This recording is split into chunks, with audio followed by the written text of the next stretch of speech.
Bonjour à toi, bonjour Véronique. Je tenais déjà à te remercier. Merci d'avoir accepté nos échanges aujourd'hui, de nous partager ton expertise, ton expérience de femme, de professionnelle, d'avoir pris ce temps-là de partager des astuces et des conseils. Je tenais déjà à te remercier. Merci d'avoir pris de ce temps. Merci beaucoup de ton invitation. Je suis ravie et touchée en tout cas.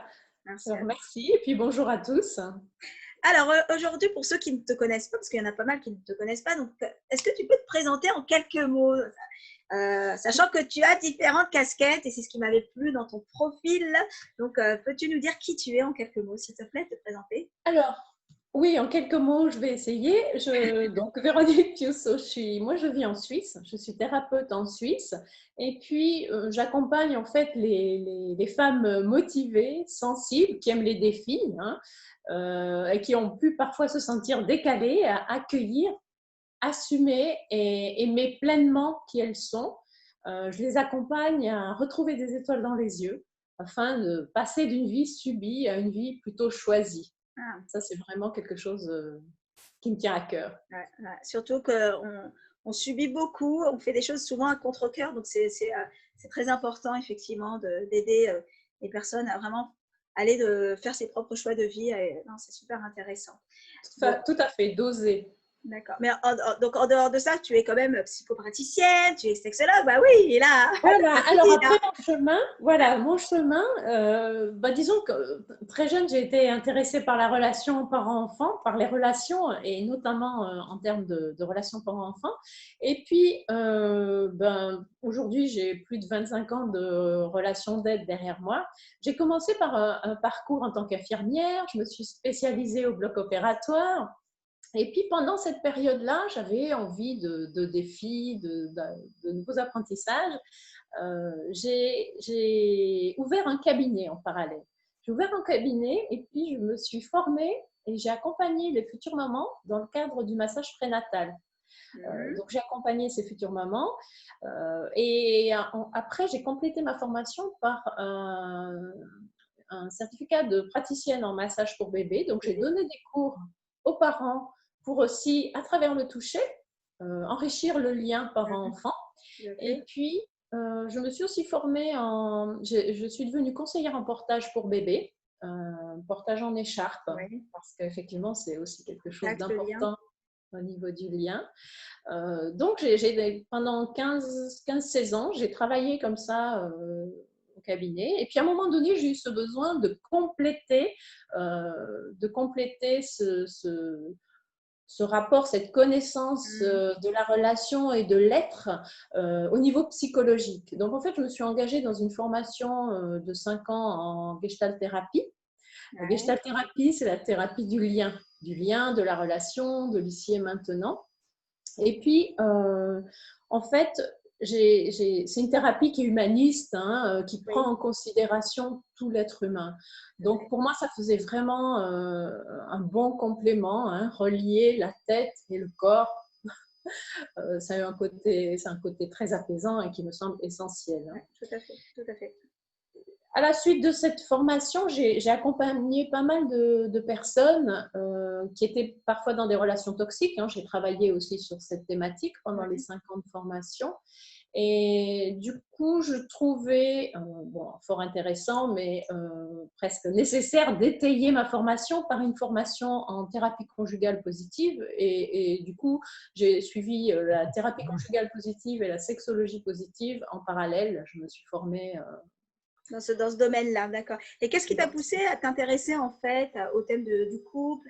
Et tu accompagnes aussi les personnes qui sont aussi un peu atypiques, au potentiel. Et qu'est-ce qui t'a poussé à t'intéresser en plus voilà, de ces formations que tu as pu être amené à suivre, voilà, le couple et puis Disons il y a un attrait personnel pour tout ce qui est relationnel. Moi, je suis une passionnée de ah, relations. on entend et on voit dans le parcours. J'ai vraiment une grande sensibilité. Je suis une passionnée de l'être, hein, en En général. majuscule. Et puis mon histoire de vie aussi, l'envie de mettre du sens, hein, ce besoin de mettre du sens qui est très présent.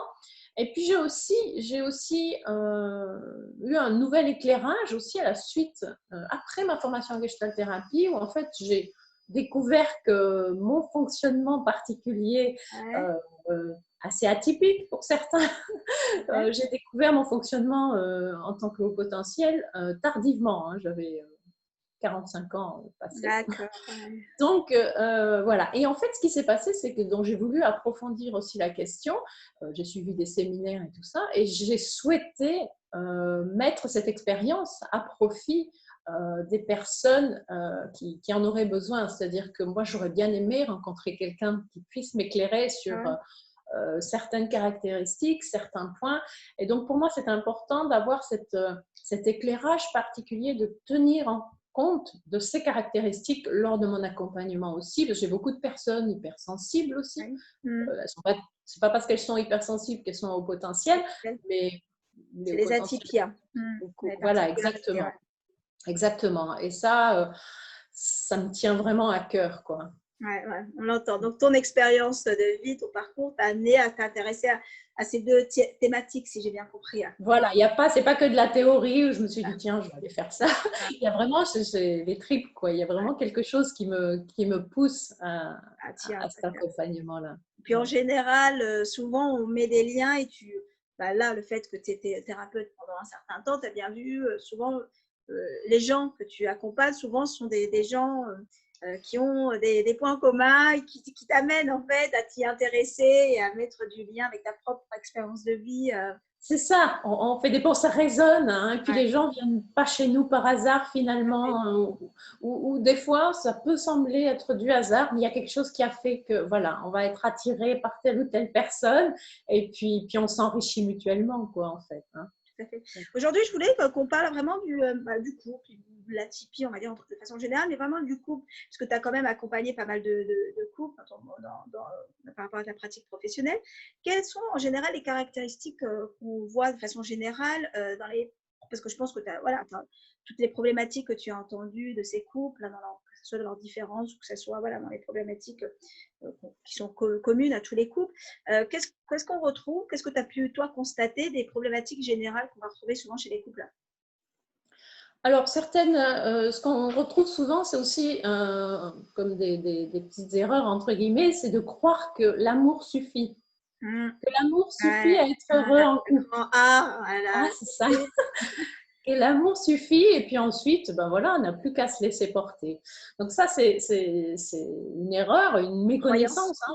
Mm. Oui, une croyance, effectivement, qui peut nous amener droit dans le mur. Hein. Et puis, on Mm. a aussi tendance à croire que, en fait, cet état amoureux qui va nous porter hein, au début de la relation, on a tendance à croire que l'amour, c'est ça. Donc, on confond cet état amoureux, mais en fait, c'est surtout un bain hormonal dans lequel on Ah, est plongé, on est immergé, et en fait, on n'a pas beaucoup de mérite. Hein. Alors, tant mieux, hein, c'est un moment qui est important, qui est tout à fait. délicieux, et puis mais en fait, c'est important de réaliser que ça ne dure qu'un temps Mm. et que l'amour, il va débuter, il va se construire après. Alors cette période, elle est importante, hein, c'est la période de lune de miel un peu où on va se Ouais. rapprocher, être complice, on va croire que on a trouvé l'âme sœur, c'est merveilleux, tout ça. Mm. Mais Dans les après, dans la débuts. phase oui, puis dans la phase d'après, parce qu'on voit rarement beaucoup de défauts au début de la lune de miel, hein. On voit des petits défauts, mais Ouais, on n'y ouais. porte pas On trop est dans la attention. séduction, là. Exactement. Et en fait, après, ben, on va commencer un peu à ouvrir les yeux, hein, à voir l'autre sous son jour, son vrai jour, mais non pas qu'il a voulu nous le cacher, mais comme on n'est plus dans la séduction, on va être plus dans l'authenticité. Mm. Hein. Et du coup, là, on peut se dire, ah mais mince, mais moi, c'est pas comme ça que je la voyais, c'est pas comme ça que je le voyais. Mais ça correspond à la réalité. Réalité. Ouais, ouais. Souvent, on est dans l'illusion, on est dans la fusion, comme tu dis, là. Et là, on est vraiment, on ouvre les yeux, que c'est vraiment réel, ce Et partenaire. tout à fait, tout à fait. Et parfois, on fait l'erreur, on se dit, ah non, mais moi, en fait, je l'aime plus. J'ai plus ces papillons dans le ventre, j'ai plus. Mais en fait, c'est là que ça peut commencer. Et c'est là qu'on peut se poser la question et se Mm. dire, ben voilà, la personne que j'ai en face de moi maintenant, est-ce que j'ai suffisamment de points communs? Est-ce que j'ai suffisamment de centres d'intérêt, de connexion avec elle pour avoir envie de faire un chemin avec cette personne? Donc ça, c'est vraiment important de prendre assez de temps pour ça, parce que c'est là qu'on va commencer à apprendre à se connaître vraiment qui l'on est. D'accord. Et c'est là où il y a souvent ces problématiques, c'est-à-dire dans cette période-là, cette deuxième étape, où on est dans la réalité? Le problème, c'est que souvent, les gens ne prennent pas assez le temps de se connaître. Alors, se connaître soi, comme déjà soi, connaître l'autre. Parce que ça, des fois, les gens, ils sont un peu catastrophés, ils sont célibataires et tout, mais c'est une merveilleuse opportunité pour apprendre à se connaître soi. Parce que déjà, nourrir nos besoins, déjà s'ancrer, se connaître, s'ancrer, connaître ses valeurs, pour après être disponible, s'aimer soi pour pouvoir aimer l'autre. C'est-à-dire que l'autre n'est pas un pansement, l'autre n'est pas là pour répondre à tous mes besoins.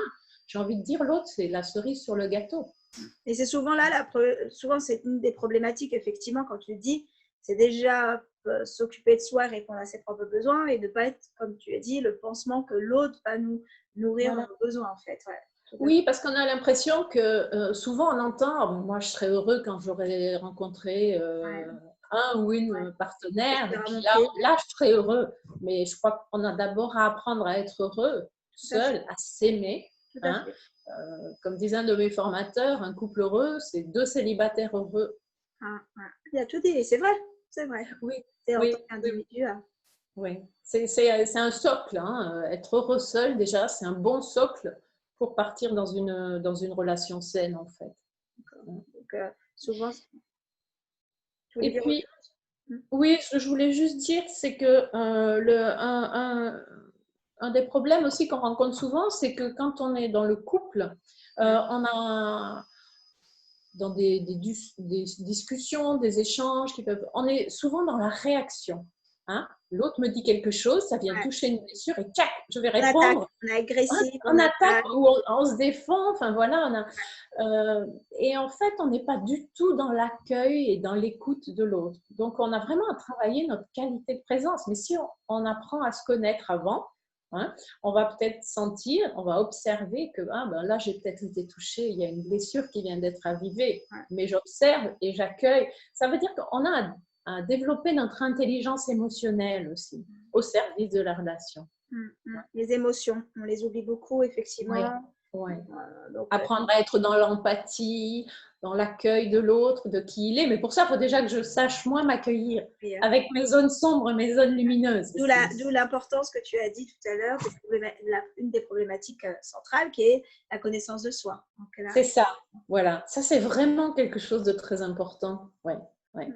Et ça, on le voit. Et là, quand tu parles de connaissance de soi, souvent, il y a aussi, je pense que par rapport aux nombreuses personnes que tu as pu accompagner, que ce soit dans la thérapie de couple, tout ce qui est thérapie de sexologie ou bien, on va dire, thérapie classique, souvent, on voit qu'il y a quand même un manque de confiance, un manque d'amour de soi, souvent dans le couple d'un des deux partenaires. Ça s'explique comment, toi, qu'est-ce que tu as pu constater et pourquoi, en fait, il y a quelle est souvent la cause, en fait, qui fait que la personne va manquer de confiance ou d'amour de soi, en fait. Et ça se répercute chez le partenaire, je pense. En fait, ce qui se passe, effectivement, ça va être toute notre histoire, nos blessures, voilà, tout ce qu'on a pu traverser est à l'origine de ce manque de confiance en soi. Et en fait, comment on va rentrer? Si j'ai un tel manque de confiance en moi, je vais aller chercher de la réassurance chez l'autre. Je vais aller chercher à l'extérieur de l'amour. Je vais faire tout de telle sorte que l'autre va être reconnaissante, et je vais avoir des attentes. Alors déjà, d'avoir beaucoup d'attentes, c'est une source de souffrance. Et à nouveau, je vais être dans l'autre. Je fais tout pour l'autre, au risque de me perdre, au risque de m'effacer. De s'oublier. Voilà, pour obtenir de la reconnaissance, pour obtenir de l'amour. Et ça, au bout d'un moment, on finit par s'éteindre, quoi. Donc, c'est vrai que dans le cadre de la consultation, en fait, ce que ça permet, ces consultations de couple, c'est de prendre un certain recul, en fait. Hein. Mettre en mots, ça nous permet de mettre de la distance et puis de prendre conscience de certaines choses, dont le manque de confiance. On n'en a pas toujours conscience. En tout cas, on n'a pas toujours conscience que c'est un des problèmes qui va régner dans le couple, hein, qui va avoir du poids dans le couple. Donc ça, c'est vraiment, on prend de la distance, on prend ce recul. Ouais. Et puis, on va aussi réaliser que les différentes phases que le couple traverse, hein, notamment quand les gens viennent en consultation, bon, s'ils viennent pas trop tard, mais les différentes phases que le couple traverse, elles sont souvent tout à fait normales. Voilà, c'est ça. On a peur souvent du conflit. On l'évite. Exactement. Et puis en fait, donc du coup, on va dédramatiser, hein, en disant par exemple dans la phase après la lune de miel, il va y avoir un peu une période qu'on va associer à une lutte de pouvoir, hein, où chacun est convaincu que c'est comme ça qu'on doit faire, je sais pas, la cuisine, l'éducation, le ménage. Imposer. Voilà, on va essayer de convaincre l'autre. On va essayer de convaincre l'autre que ma méthode, mais avec une bonne foi, hein, c'est pas. Donc en fait, il y a cette lutte de pouvoir, et des fois certains couples n'arrivent pas à passer au-delà. Hein. Ils n'arrivent pas à passer au-delà, mais au-delà de ça, après il y a le partage du pouvoir. Hein. Voilà, il y a plusieurs phases, et si on sait que tout d'un coup, ah, c'est normal, ah ok, comment on va faire? Hein. Donc on va avoir un autre regard, un regard extérieur, où on va pouvoir poser ces mots et mettre un nouvel éclairage sur ce qu'on est en train de vivre. Et ça, oui, effectivement, c'est important là, de savoir se situer. Voilà, c'est quelque chose qui est de l'ordre de la normalité dans ce que tu dis, tu vois. Et souvent, on a l'impression que c'est que nous qui vivons cette souffrance, ces problèmes de couple, alors que c'est quelque chose… Et puis on a l'impression que c'est parce qu'il ou elle, elle est pénible ou il est casse-pied et puis il a un sale caractère et tout ça, alors que, bon, l'un n'empêche pas l'autre des fois, mais je veux dire… Il peut y avoir, je te confirme. C'est que des fois on focalise sur voilà, sur le négatif aussi, et puis on oublie de regarder où ça va bien, pourquoi on s'est choisi. Hein. Et alors du coup, ce qui est important, ce que je dis souvent, c'est ce sur quoi tu portes ton attention. Prendre de l'expansion. Hein. Donc, du coup, si je vois que le négatif, je vais croire que vraiment ma relation elle est pourrie. Sauf que si je prends du recul et puis que je me dis, ah oui, mais il y a ça, je me rappelle les raisons pour lesquelles on s'est choisi, et puis ça vaut la peine, quoi. Hein. Donc, on se reconnecte. Travailler. On va se reconnecter. Alors, bon, des fois, ce qui se passe, c'est que la thérapie n'amène pas toujours un rapprochement et un redémarrage en vie positive, j'ai envie de dire, mais souvent, les gens sont aussi vraiment satisfaits quand ils ont fait quelques séances de thérapie, même dans le cadre d'une situation où ça va les amener à une séparation, parce que du coup, ils vont avoir compris, ils vont avoir eu des prises de conscience et ça les aide à grandir et à repartir et ne pas reproduire ce qui s'est passé. Leurs erreurs. Hein.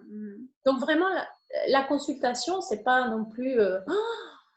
oh là là, on en arrive là. Non, on devrait faire ça beaucoup plus tôt, des fois, juste pour mettre un petit éclairage. Et puis, il n'y aurait pas besoin de beaucoup de séances, des fois. Hein. Tout à fait. Et on devrait même former, moi, je trouve, je ne sais pas ce que tu en penses, Véronique, mais même former les personnes qui construisent leur couple, en fait. Savoir ce que c'est, je ne sais pas, le mariage, comment fonctionne l'homme, comment fonctionne la femme. Oui. Voilà, au moins, là, ces périodes de couple, comment se construit un couple, tu vois. Je trouve tout à fait. Moi, je le dis souvent. Il n'y ait pas ce genre de formation. Je le dis souvent, avant d'aller en couple, avant d'être en couple, hein, des jeunes, là, d'avoir quelques séances, ça serait tellement intéressant parce qu'en fait, on part justement sur nos croyances ou des modèles, alors dans les films, ou nos parents, ou les voisins, ou les copains, et puis on a l'impression que c'est comme ça qu'il faut faire, mais enfin, on ne voit pas non plus ce qui se passe derrière la porte. Hein. Clair. Il y a aussi… donc ça serait plus sain. Et comme tu disais très bien, effectivement, connaître des fois quelques petites différences chez les hommes, chez les femmes, ça permet de relativiser, quoi.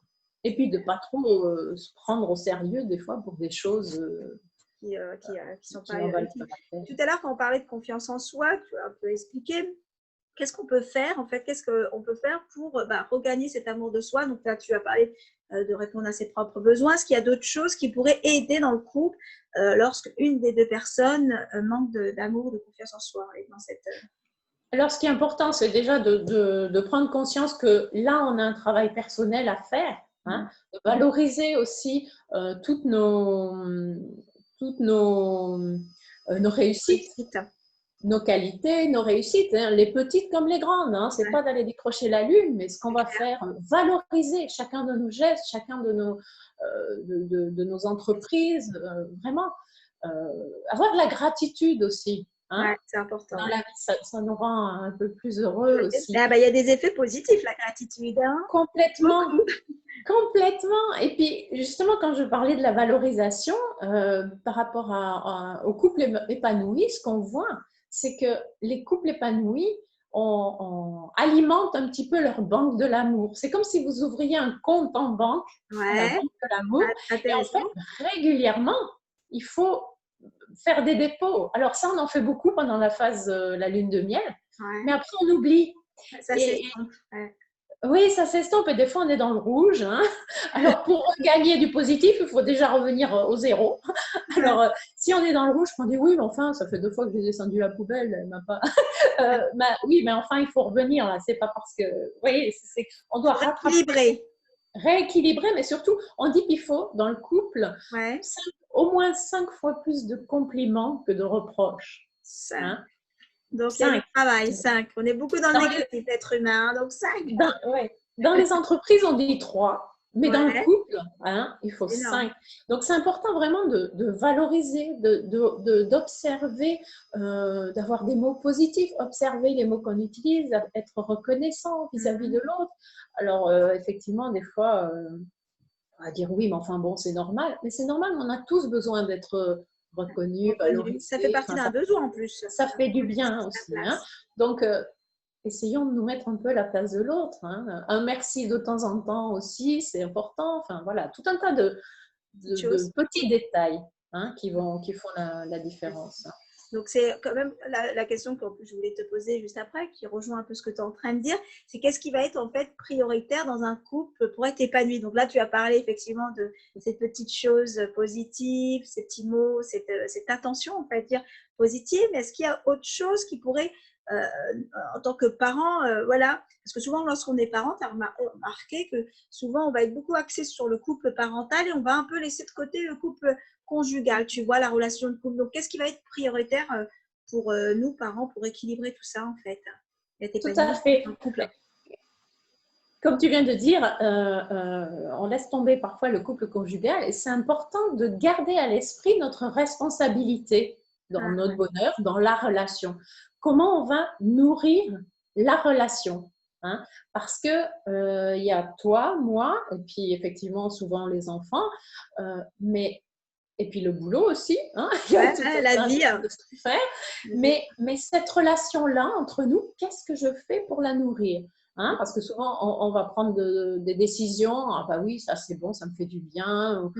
C'est vrai qu'il faut nourrir chacun nos besoins, mais on a aussi à se questionner. Est-ce que c'est bon pour la relation? C'est-à-dire que je m'adonne à mes loisirs, ça me fait du bien, puis je suis en forme quand je rentre à la maison. Mais en même temps, est-ce que jusqu'où et jusqu'à quel rythme? Et tu vois, si j'y vais 5 soirs par semaine, peut-être qu'à un moment donné, j'ai plus de place, plus d'espace pour nourrir la relation. Hein. Donc là, ça va être vraiment… L'espace pour la relation. Ça rejoint un autre point que je voulais dire, c'est-à-dire donner du temps de qualité. S'accorder du temps de qualité avec notre partenaire. Ça peut être juste des petits moments dans la journée, peut-être quand on se retrouve après le travail. Ça peut être une fois par semaine où voilà, on se boit un café, on prend un moment ensemble et on discute, on parle de nos projets aussi. Voilà. C'est vraiment du temps de qualité qui n'a pas besoin de prendre des heures à chaque fois, mais c'est un petit peu comme un rituel. Hein. Donc des rendez-vous entre eux en fait. Ça? Exactement, oui. Et puis aussi, alors après, au-delà des petits moments quotidiens, ça va être évidemment de garder à l'esprit, de maintenir, d'avoir des projets, que ce soit à court, moyen ou long terme. D'accord. Hein? Ça, c'est important. Donc, ça va nourrir en fait cette relation Oui. d'avoir des objectifs, des projets, c'est ça?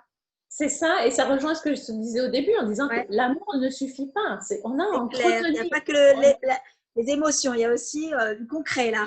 Voilà, on a à mettre notre cœur à l'ouvrage, quoi. Hein, faire des petits week-ends, des surprises, connaître aussi le langage de l'amour de chacun. Ah, ouais. Les 5 Certains, ça va langages. être important de passer par les mots, d'autres, ça va être les attentions ou le contact physique aussi. Ouais, Hein, ou alors des cadeaux. Mais voilà, on a chacun notre manière et c'est important de connaître tout à fait. comment mon partenaire, comment moi-même aussi, je me sens aimée Ouais. à travers Tout quel à, canal finalement. Tout à fait, et ça, on l'oublie.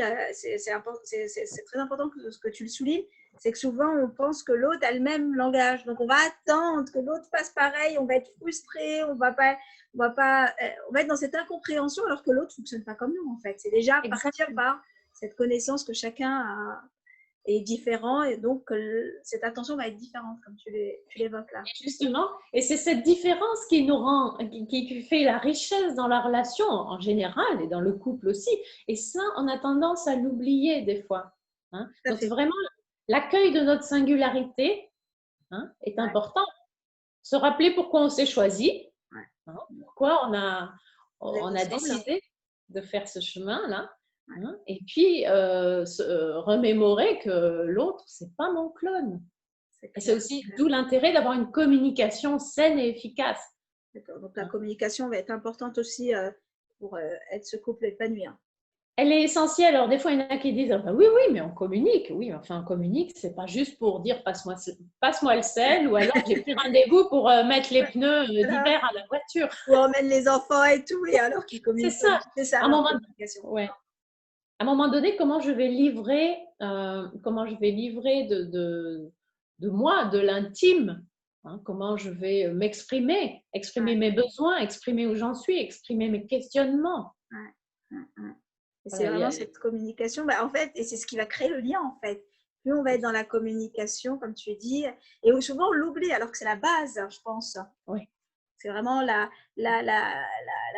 base pour rendre vraiment cette relation, cette connexion. Parce que si on parle pas, et c'est souvent parce que lorsqu'il y a des conflits dans le couple, chacun coupe cette communication. Toi, qu'est-ce que tu conseilles si tu avais, bon là tu nous as partagé pas mal de choses, mais si tu avais 2 ou 3 conseils à donner par rapport à ça, qu'est-ce qui fait que tout de suite, comment renouer cette communication si, en fait, déjà ce qui est important de savoir par rapport à ce que tu dis là, c'est déjà de réaliser que la crise, enfin, le couple, c'est une fabuleuse occasion pour avoir des des conflits. conflits, Il y a c'est clair. deux histoires, deux On personnalités. s'ennuie pas dans le couple, je te confirme.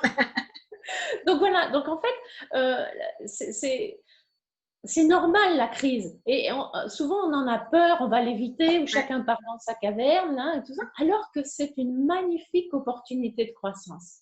tout à fait, tout à fait. Et c'est-à-dire que c'est l'opportunité, ensemble, de poser notre point de vue. À chaque fois, on peut apprendre à se connaître davantage l'un et l'autre et ressouder le lien. C'est-à-dire que là, on n'est pas d'accord, là, je me sens mal, là, j'ai peur, mais je vais aller le dire, on va avancer. Ça va être notre façon de gérer cette crise qui va laisser présager si ça va être un couple qui va cheminer dans le bonheur ou plutôt dans Dans le quelque conflit, chose de les difficultés. ouais.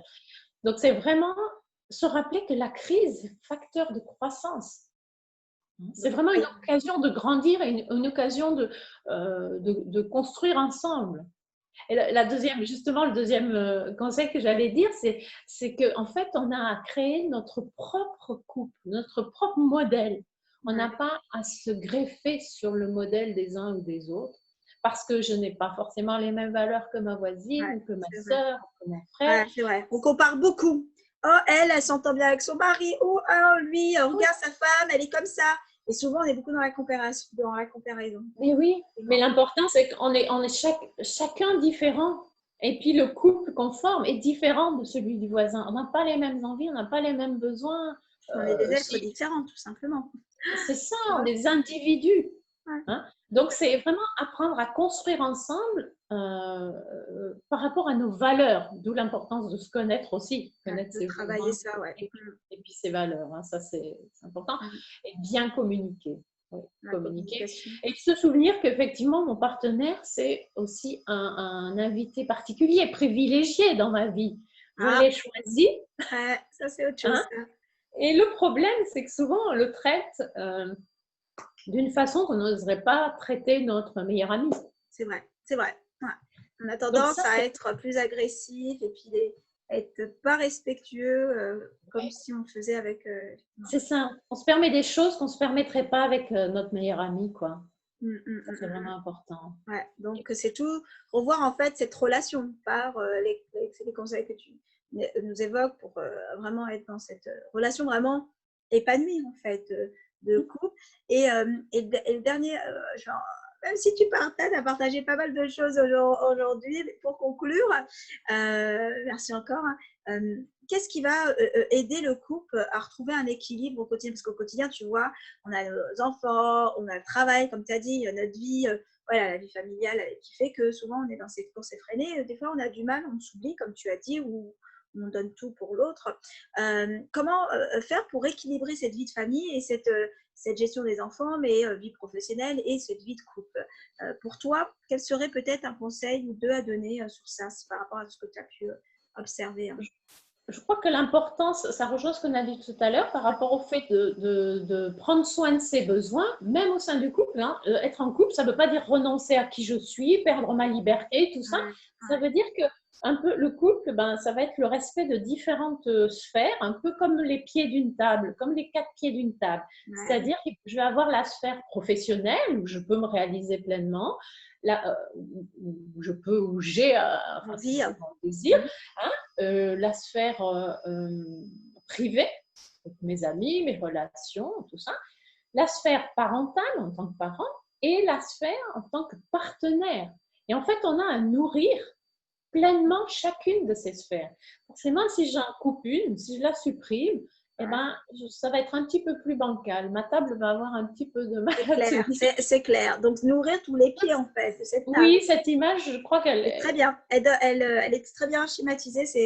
Ça parle beaucoup, là, quand tu parles de voilà. ça. Ça peut aider des fois peut-être. Et là, on est quand même dans, on ne s'oublie pas parce qu'on on se construit avec l'autre, dans ce partenaire, comme tu as dit, hein, cet invité, mais en même temps, on ne s'oublie pas dans son individualité à se nourrir, la sphère professionnelle, familiale et autres. Et c'est ce qui permet en fait d'équilibrer en fait. Tout à fait. Ah, Voilà. c'est Ouais. une bonne image. S'épanouir pleinement, hein, parce que le couple, Oui. si chacun arrive à nourrir ces différentes sphères-là, ensemble, c'est merveilleux. C'est merveilleux. Ça nous élève. Ouais. On grandit et on grandit avec l'autre, comme un parent qui grandit avec son enfant, tu vois. Et là, c'est Tout à fait. pareil. Dans le Ouais. couple, on se nourrit avec l'autre. C'est beau ce que tu dis. Connaître, accueillir qui je suis pour mieux accueillir l'autre aussi. Hein.